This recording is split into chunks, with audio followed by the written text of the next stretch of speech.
Welcome to the You on the Camino de Santiago podcast. This podcast is for and about first-time pilgrims walking the pilgrimage routes in Spain, France, and Portugal. With your host, guide and longtime pilgrim, Nancy Reynolds of the Camino Experience.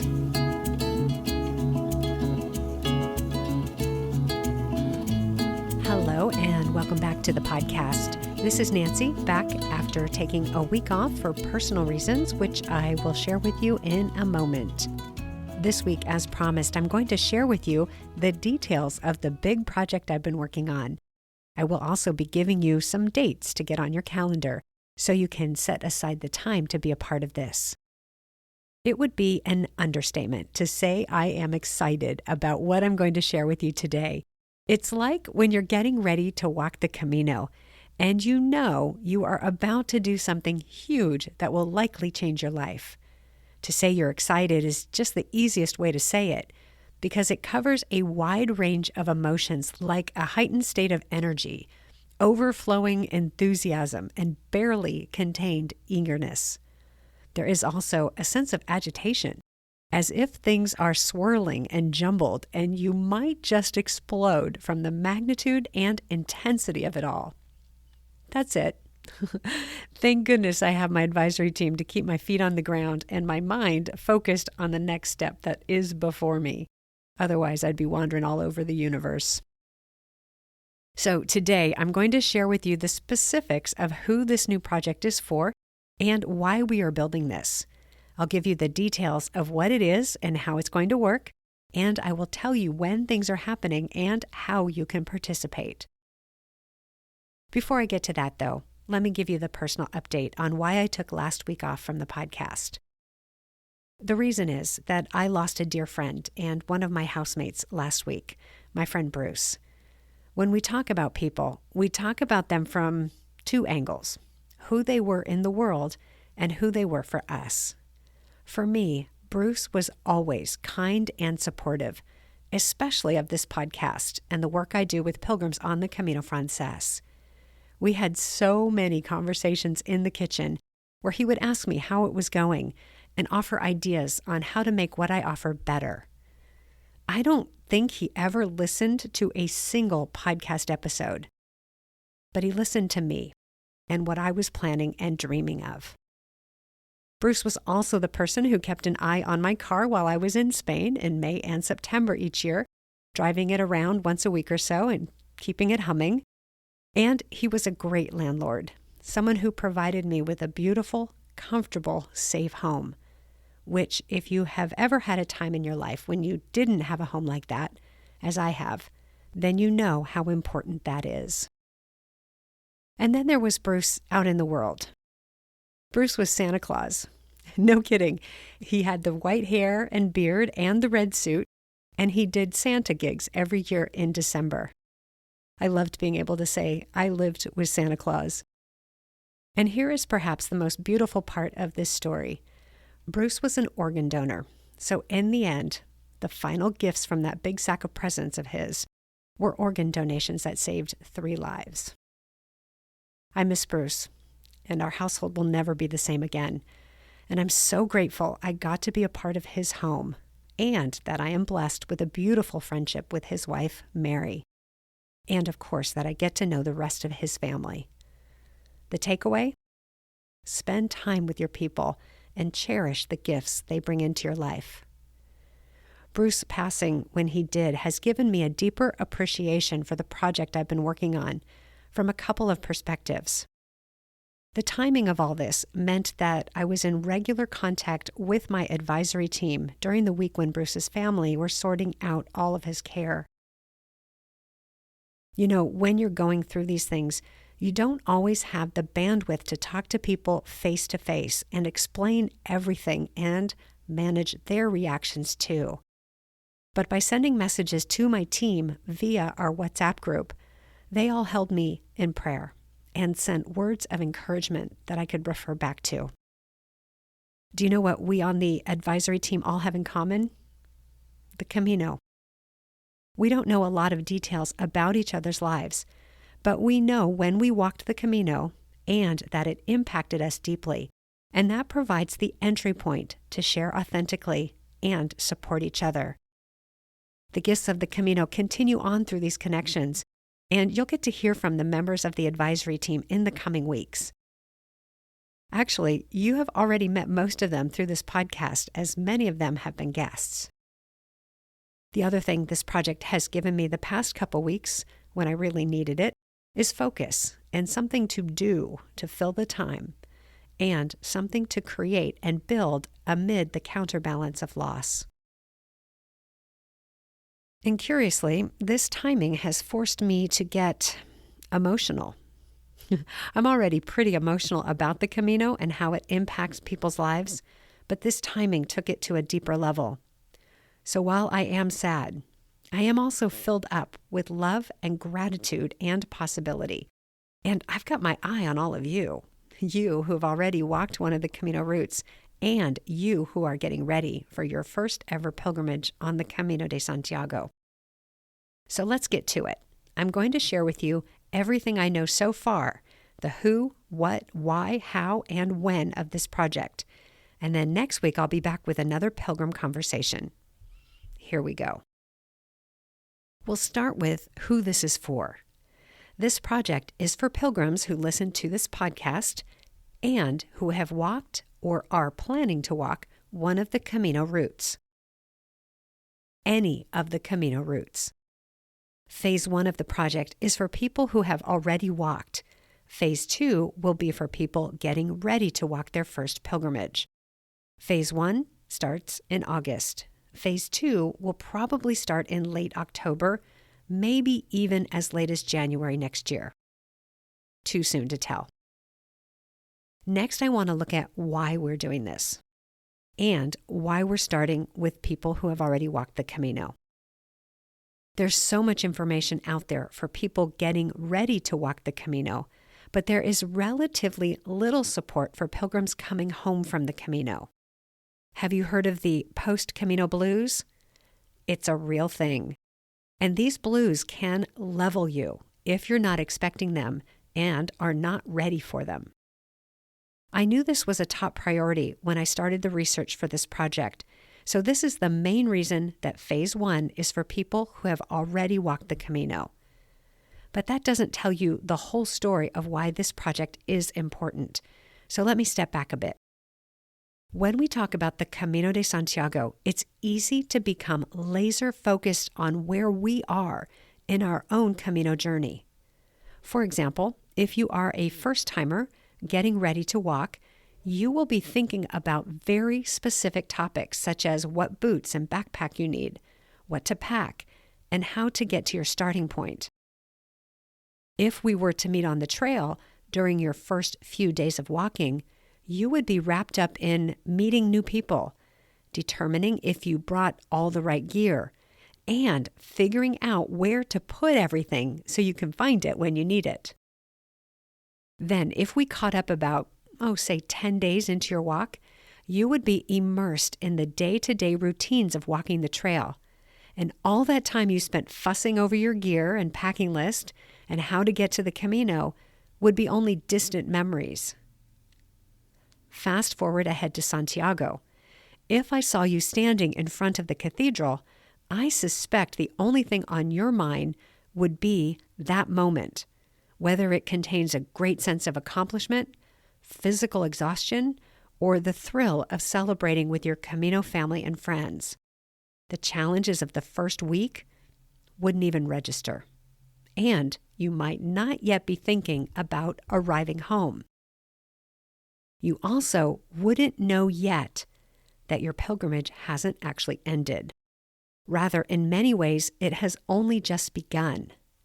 That only begins to sink in once you leave Santiago and return home or to wherever you're headed next.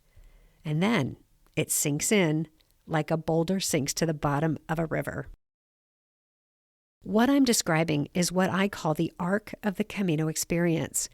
It's the view of the pilgrimage in its entirety, from hearing the call to walk, to the giant to-do list to get ready, to traveling to and arriving at your starting point, to taking your first steps, walking hundreds of kilometers, to arriving at your destination, and then returning home to do what Phil Cousineau, author of my favorite Camino book, The Art of Pilgrimage, calls bringing back the boon.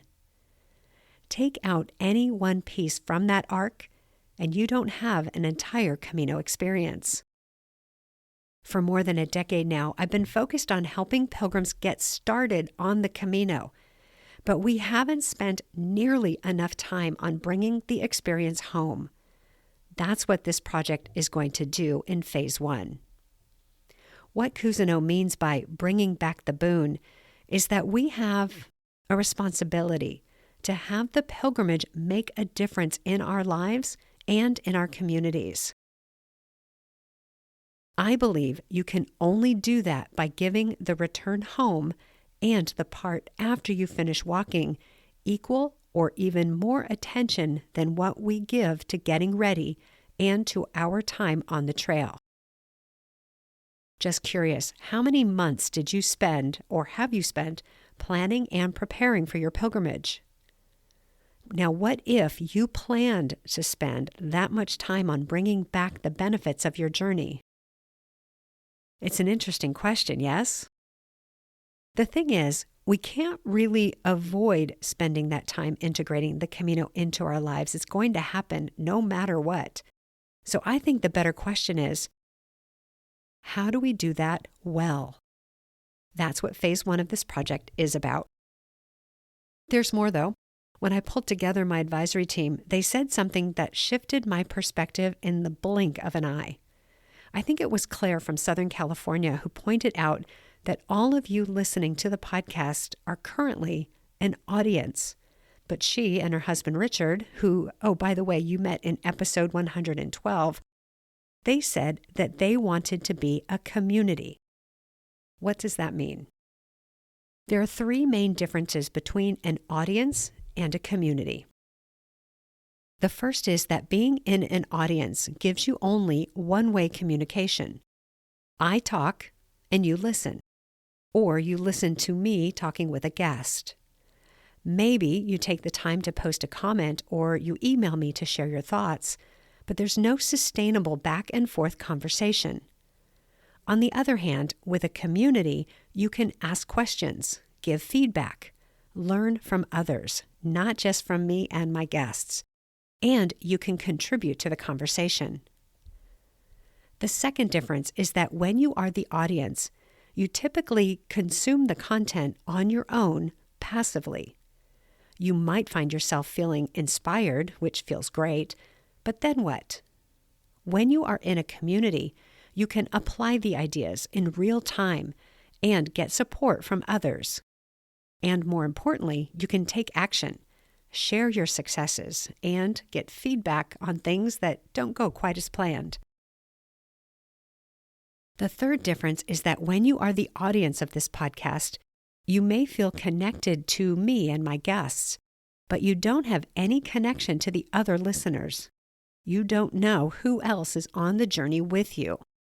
In community, you get to form real connections, real relationships. You get to share the wins and struggles.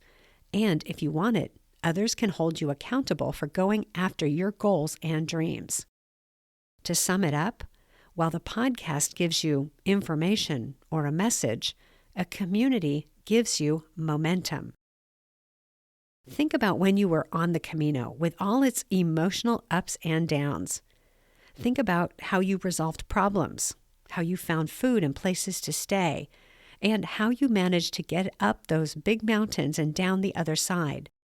It was in community. We did it together. And we got used to that, didn't we? We got used to being surrounded by people who shared our enthusiasm for the experience, who were going through the same challenges, and who cared about the same things we did. This idea of community is, in part, why social media has been so successful. Particularly, I'm thinking of the many Camino groups on Facebook. They bring people together to talk about the Camino, to share tips and ideas, to celebrate and to support each other.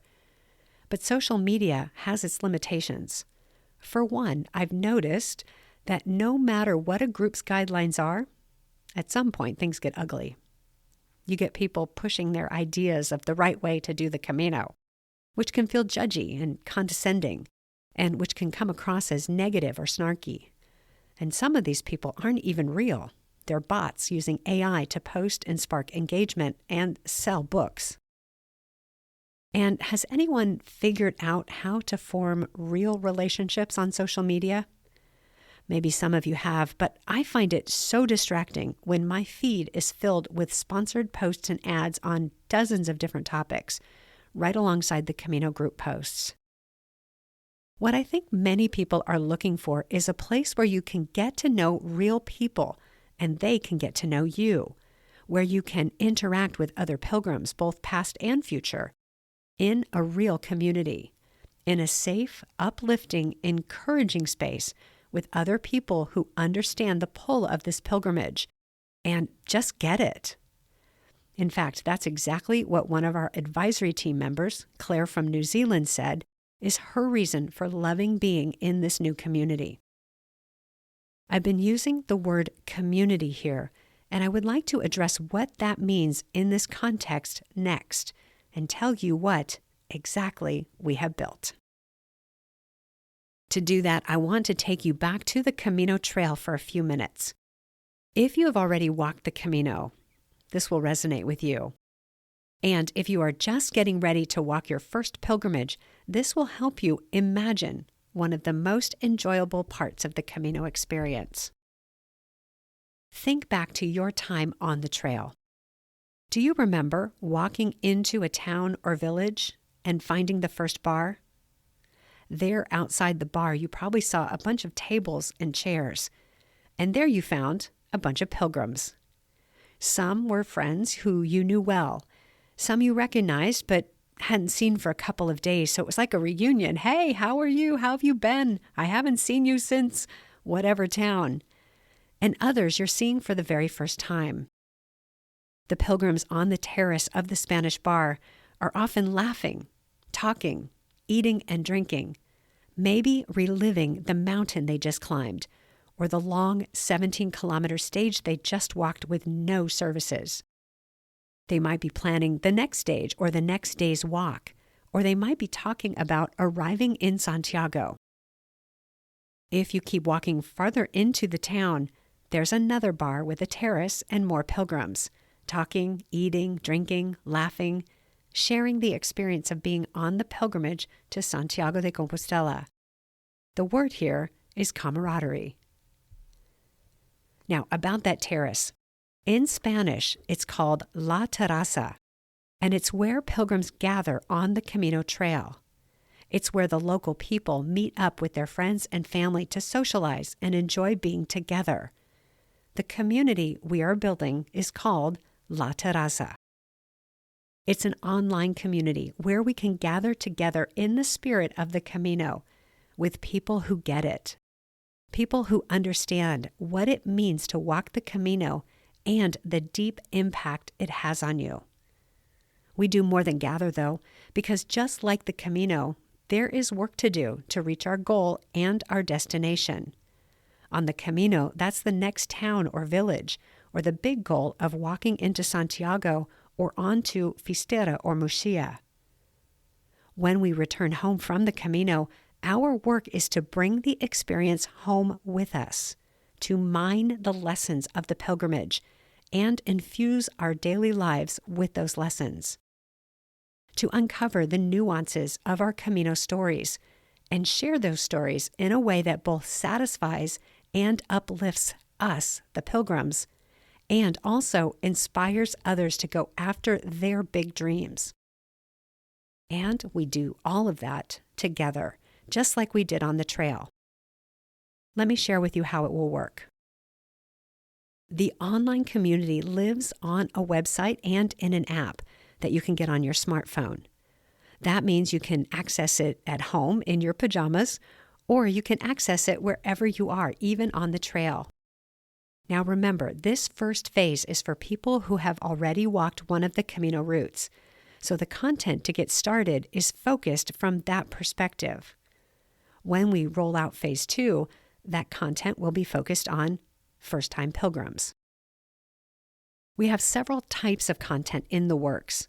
The first are live online events. These are where we gather together around a specific topic. The live events are great because they create real-time connection and momentum. I'll give you an example. The advisory team has met only a few times, but what's notable is how everyone has become so interested in the other team members' stories just in a short period of time. If I'd been building this all on my own without the team, this would be nowhere near ready right now. That's how much momentum working together has given me.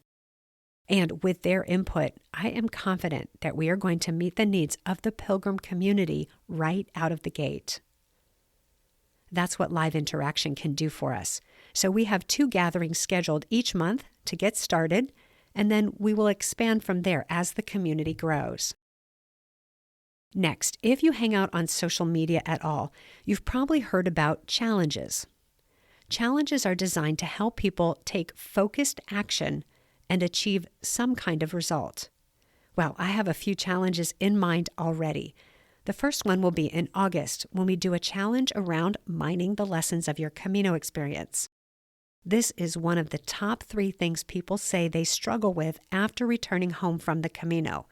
Figuring out and understanding what it all meant so you can bring those lessons into your daily life. It doesn't really matter if you just recently returned from the Camino or if you completed your pilgrimage a decade ago. The lessons are still there waiting for your attention and deeper integration into your life. When we participate in challenges together within a community, we get even better results than when we do things on our own. Here's why that is. Doing a challenge together multiplies momentum because it helps us stay committed to the process, and it fuels consistency when we are part of something bigger than ourselves. Posting your progress makes you more likely to follow through, even if it's just a quick check-in. And here's the gold. When you do something together, you're not just doing the steps or going through the motions. You're in a conversation about them. You get to see how others are interpreting things, how they're celebrating wins, and you get to get unstuck faster. It's like the difference between information and transformation. A challenge turns individual steps into shared successes. Now, if you are more the DIY or maybe solitary type, and you prefer to work through these deeper inquiries on your own, I've got you covered too. I'm building a comprehensive course on bringing the Camino home that everyone in the community will have access to. Online courses are great because they give you a clear path to learn, grow, and achieve results, and they do it through structured content. Specifically, this course will include audio sessions, worksheets, and meditations, plus a space to chat with other pilgrims about the topics in the course. Anyone who has listened to Season 1 of this podcast knows the level of detail and depth I go into on topics around planning and preparing for the Camino. The Bringing Home the Camino course is on par with that, just with content relative to the other end of the Camino experience arc. So we have events, challenges, and courses planned, and that's just to get started. The beauty of joining La TERRACE community right at the beginning is that you get to help us fill the calendar with events. Each month we'll have a theme that we will use to plan our events and challenges. For example, the challenge for August is actually built specifically for our monthly theme, which is mining the lessons of the Camino. Other themes will address the top challenges pilgrims face when returning home from the Camino, like how to tell your Camino story, or simplifying your life and home, or choosing the next big thing. Okay, that's what it is. Now let's look at when things will be happening so you can get some dates on your calendar. The first date to get on the calendar is Thursday, August 28th, and the time is 4 p.m. Pacific Daylight Time. So that's my time zone, California. Be sure to check when that will be in your time zone. Thursday, August 28th, 4 p.m. California time. That's when we are hosting our live launch event for everyone who joins the community in August. That's when we all get on a Zoom call to meet each other and officially launch the community. Then our next event will be on Tuesday, September 2nd, when we kick off our first Tapas Tuesday call. Tapas Tuesdays are when we gather to share small bite stories about our Camino experiences. Backing up a bit on the calendar, registration for the first phase of La Terrace opens the week of August 18th. So you can, get settled in and meet a few people before the live launch event. Before I invite you to register, though, I'm going to give you a real taste of the kinds of things we will have in the La Terrace community. We're still working out the details, but you can pencil in that something fun will be happening the week of August 11th. In the meantime, we are gathering steam in the community with a small invitation-only group of pilgrims who are, they're helping us test everything and put the finishing touches on the infrastructure. To make sure you don't miss any of the important announcements over the next month, I'll have a special opt-in link for you in the show notes next week so you can get on the email list for this project. Okay, so to sum it up, the invitation is to transition from being a passive listener to an active community member. The Camino shows us what it means to be part of something bigger than ourselves. Let's keep that spirit alive. If I've left out anything, feel free to email me at nancy@thecaminoexperience.com. And then, as I said earlier, I'll be back next week with another pilgrim conversation.